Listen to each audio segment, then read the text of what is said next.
ఏం జరుగుతోంది ఇంట్లో? ఆగండి ఎవ్రీవన్, ఇప్పుడు మనం కొన్ని లాజిక్లు మాట్లాడుకుందాం. అసలు ఈ ఇంటికి వెంకిని తీసుకొచ్చింది ఎవరు? ఈయన. ఆశ పెళ్లికి ఇద్దరే వెళ్తానంటే ఏమన్నాడండి ఈ మనిషి? వెంకీ తీసుకెళ్ళండి, జాగ్రత్తగా చూసుకుంటాడు అన్నాడా?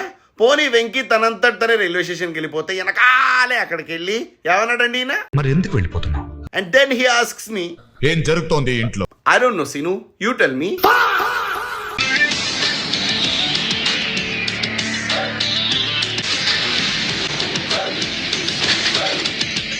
ఇందాక పైన ప్లేన్ వెళ్ళింది, దాన్ని కూడా ఆపలేకపోయారా? ఒరే, ఎగురుతున్నప్పుడు నాకు డౌట్ వచ్చింది. టాప్ వ్యూ ఇక్కడి నుంచి చూస్తే రోడ్డు చాలా ఖాళీగా ఉందిరా. ప్రిన్సిపల్కి లేని ప్రాబ్లం హెచ్ఓడికి అన్నట్టు ఆయన బాగానే వెళ్తున్నారు. మీరే నల్ల సూట్లు వేసుకుని పట్టుకున్నప్పుడు ఆ లుక్ చూడు, ఏదో వరల్డ్ కప్ పట్టుకున్నట్టు. వదలే.